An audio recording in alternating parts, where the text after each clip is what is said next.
and available on our website tomorrow. Number 2, I need to read the declaration of conformity of the notice of convocation, CM Art 153. Is that written somewhere that I can read? Okay, we'll go back and have a resolution to open the sitting. Moved by Mayor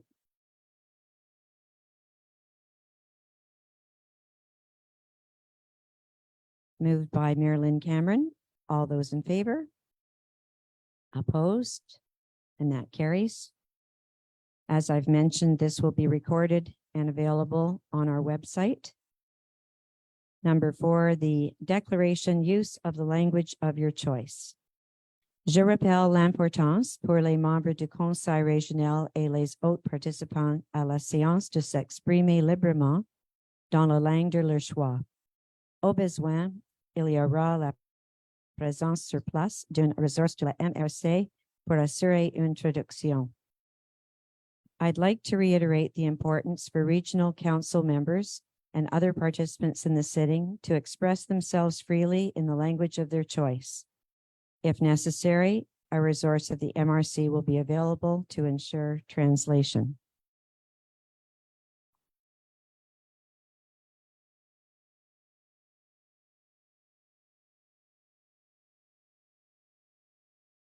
Do you need me to repeat it, Travis? I did announce it. Okay.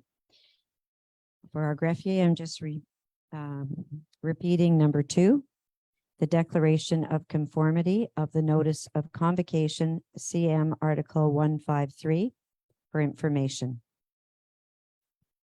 Thank you. And now the declaration, the statement by the Warden of Decorum. Nous sommes élus par les gens de Pontiac pour les représenter au mieux de nos capacités.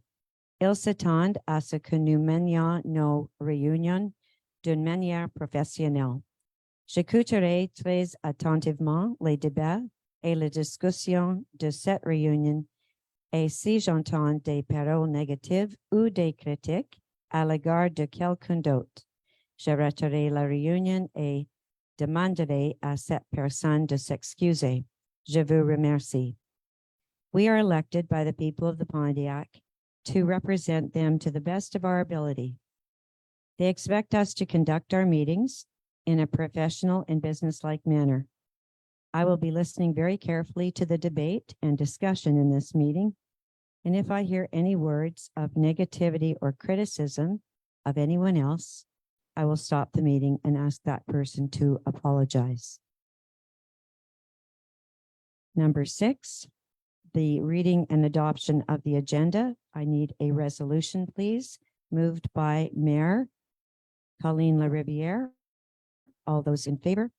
Opposed? And that carries. Number 7, are there any declarations of conflict of interest on this agenda? Seeing none. Number 8, we come to the public question period, and we do have members of the public here today. We welcome you. Please indicate if you would like to speak, and you have 5 minutes, and you can please just address or introduce yourself, and preferably from which municipality. Yes, and you need to use the microphone because the people on Facebook Live will be able to hear you. So put it close to your your chin. Thank you. Well, we've gone high tech. What? Oh, I get to ask my question now? Okay, fine. Well, first of all, hello, everyone. My name is Ronald Posteris from Bristol. I've been here before on Garden PPJ. Thank you very much. It's going great. We're very happy for the support. A couple of matters. There's a major matter now that concerns me, and I wrote it down. So my questions are regarding this proposed construction of a garbage incinerator that is causing some concerns here. I assume eventually an environmental assessment will be conducted, but which is great, but I want to know if this assessment also will regard liability. Their environmental impact and liability are now going hand in hand.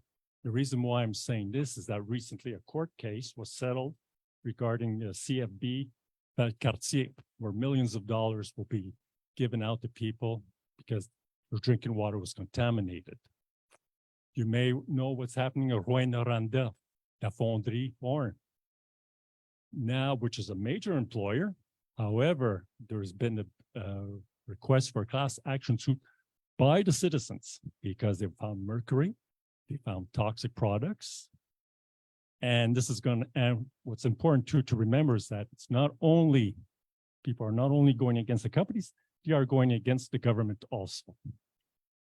So, in light of all of this, if we are going to go ahead with this incinerator, are we looking at the liability? Not only are we looking at the environmental impact, but now we are talking about possible millions of dollars that we may have to pay out. So as a taxpayer, I am concerned not only about my health, but also too about the financial impact of this proposal. And that's why I'm asking you now, what are you looking into? When will this environmental assessment be done? And of course, the question of liability. I'd be happy to Yep, please, answer. thank you very much. Thank you very much. Excellent point. First of all, the stage that we're at is very preliminary to simply conduct a business study, which would do two things: look at the financial aspect, and then through the use of another company, actually from Denmark, looking at finding the cleanest possible technology, though they will handle the environmental part. When that comes back to, if all goes well, when that comes back to our council, we will be sharing this with the people of the Pontiac. The environmental assessment comes later, and this is where we'll be involving everyone in the Pontiac. And I think it's actually the first that I've heard about liability going hand in hand. I think definitely we have to take this into consideration. And so I can tell you that that will be something that we will follow up with. It won't just be the environmental assessment. But one thing that may reassure you, you did give the examples of water contamination. The site that the facility that we would build someday is completely separate from the water, from the soil. And as far as emissions go, we have heard of examples in other parts of the world where it's actually steam with no toxin. And they can brag and say it's the cleanest energy from waste in the world. But the bottom line is that we need to work with the Ministry of Environment. We have to. And we hope that's reassuring, because if we're working with them, they would never allow us to build anything that could have liability or harmful effect on the people of the Pontiac.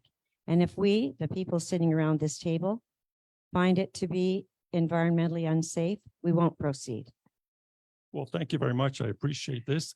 And we did not come here empty-handed. We spent a lot of hours as volunteers pouring through scientific documentations, and we paired a pager that we really would like for you to have a look at. Please have a look at it. We're not shooting from the hip.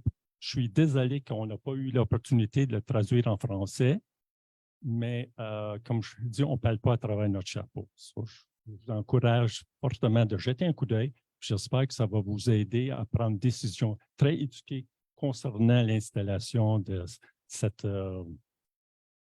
incinérateur de vidange que j'ai difficulté à comprendre pourquoi que nous, on est prêts à le prendre, tandis que les autres MRC ne le sont pas. Merci, je demande. Merci beaucoup pour Merci. votre travail, pour l'information et s'il vous plaît, distribuez. Yes, thank you. Thank you very much for your time.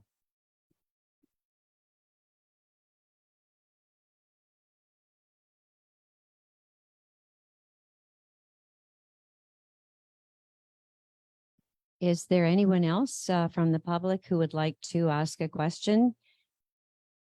Yes, okay. Yes, we'll give you a moment, or maybe, yes, your partner here can continue distributing, and please go ahead. Okay.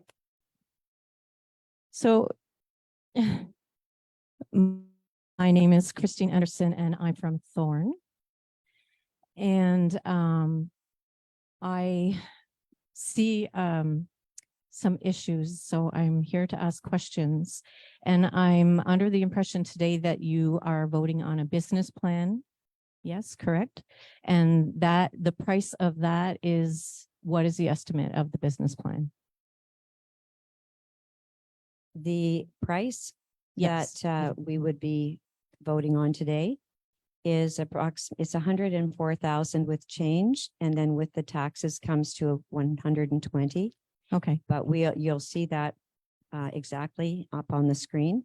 And the money has been taken from the surplus, 100,000 of it.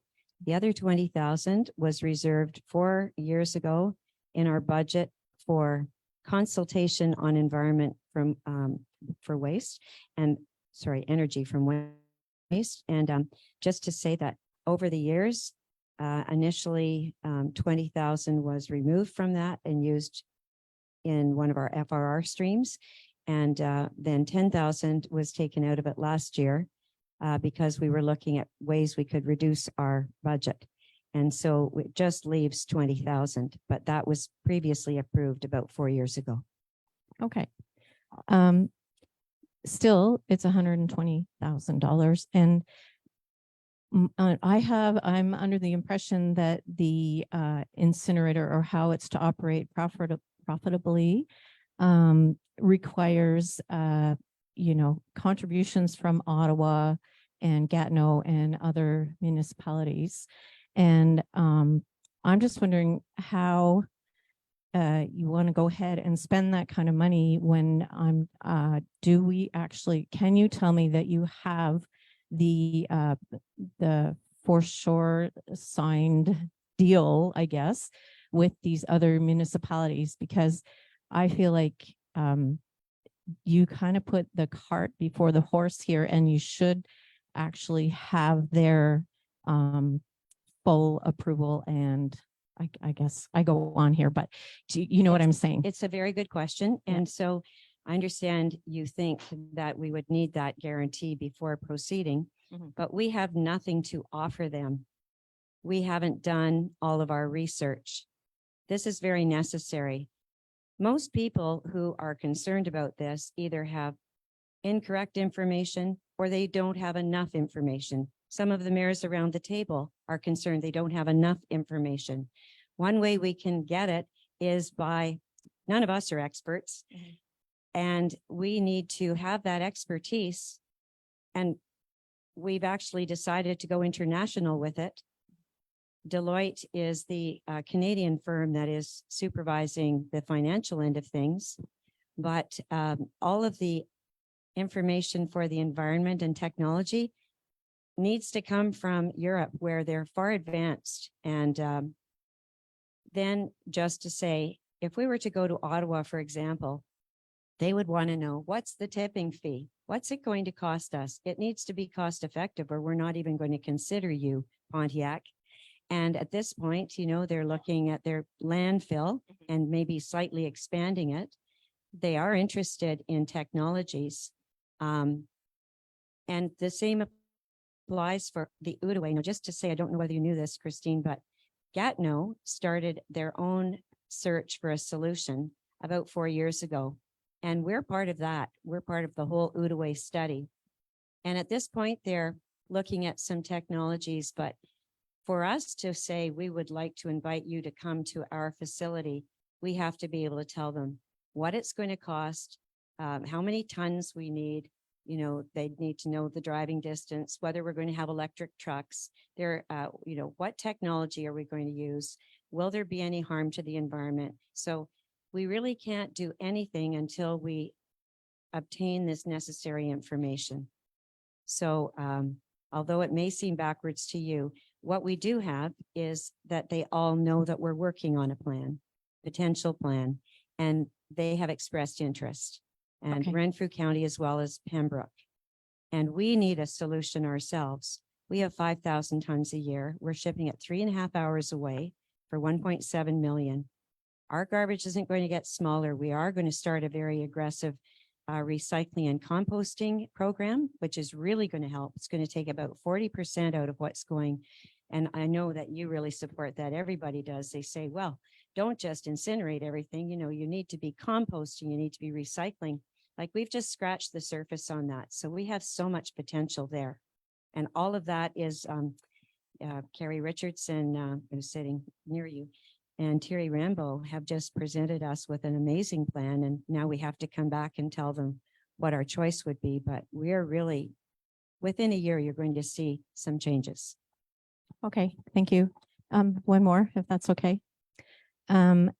So then you have to agree that there will always be a need for a landfill incinerator or no incinerator.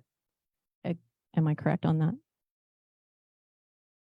Well, we have, the MRC Pontiac historically has opposed two large landfills for municipal waste. One was Danford Lake, one was up at the Bristol Mines. And we're not considering landfill as our solution for municipal waste, but we do know that some of the ash, hopefully inert ash, will need to go into landfill. But it's interesting, in Denmark, they are using the ash, inert ash, for asphalt and concrete in buildings. And that is better than just laying it on the ground, I think.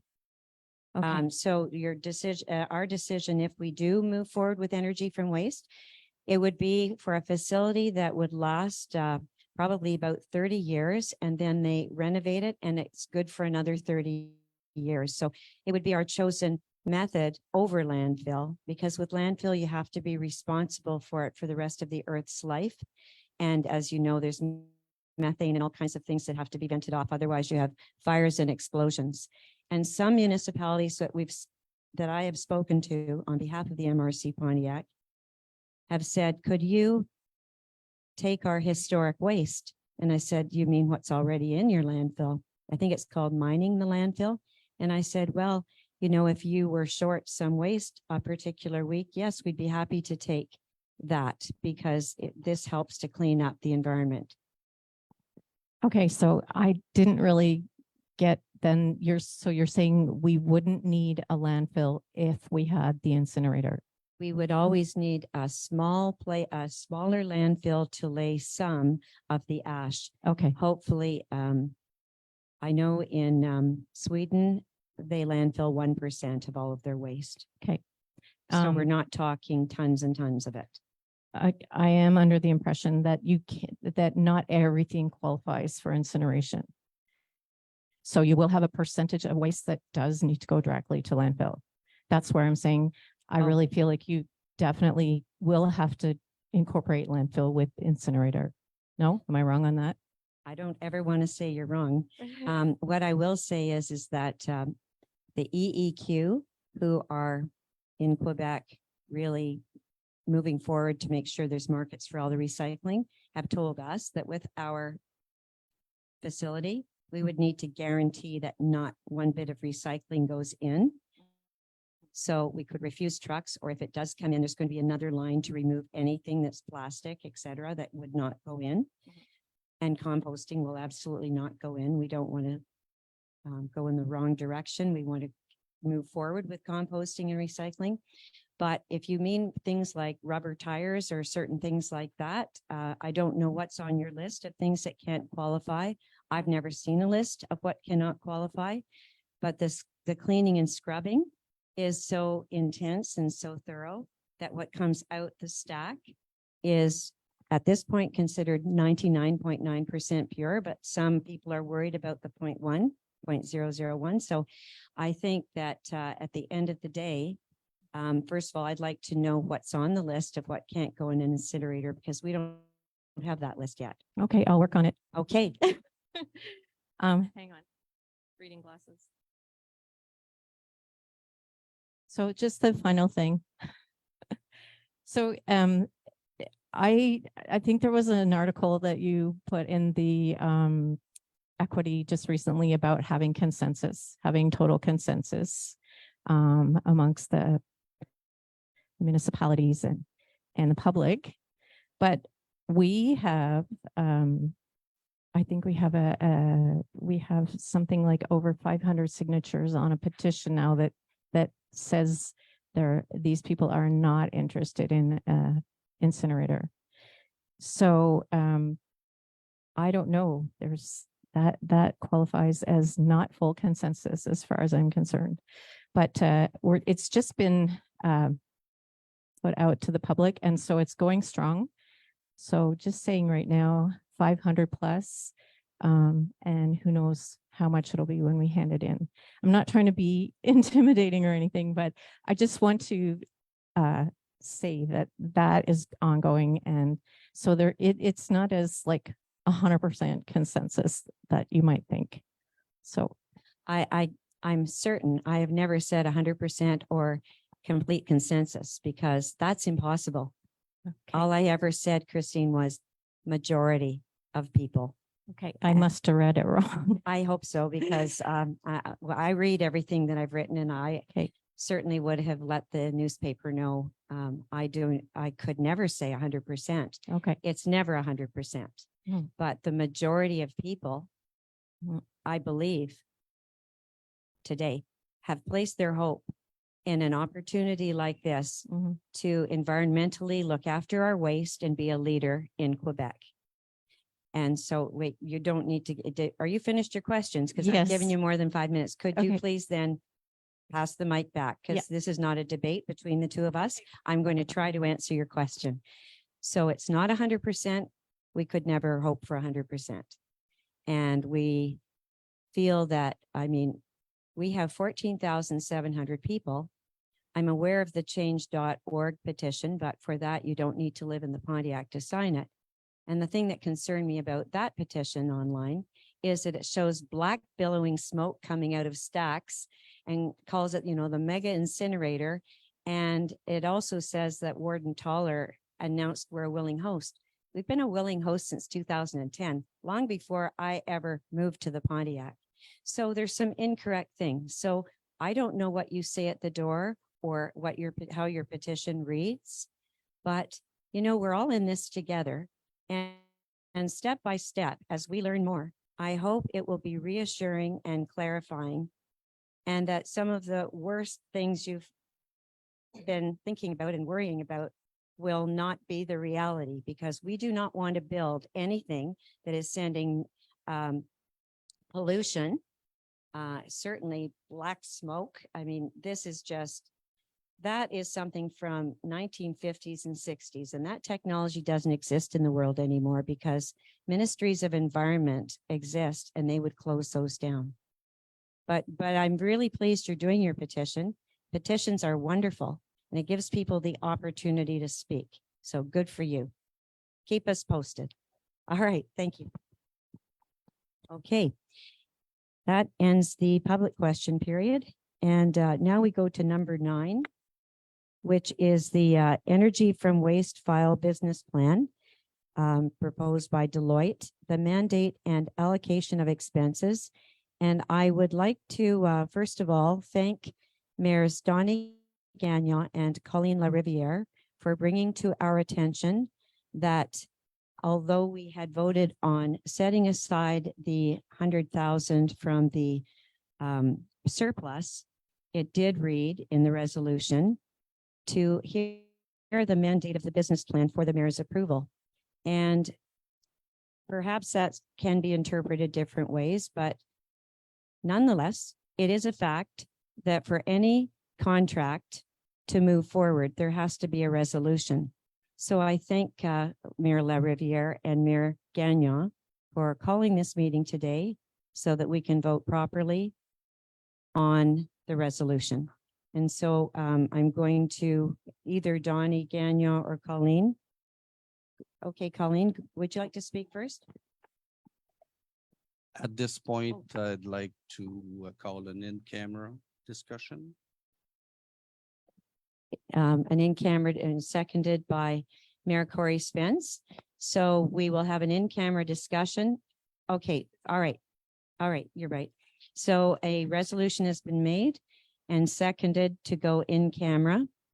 Could I ask for a vote on this, please? All those in favor of going in camera? Opposed? we'll now go in camera. Oh, you're opposed and you're opposed? Okay, okay. Well, okay, just a moment, everybody. We voted. The majority said to go in camera. Therefore, we will go in camera. And so we'll just ask our guests, everyone else in the room to please leave, but you will be invited back in as soon as we're back in public. Thank you very much. And we need to, just a moment, we need to turn off the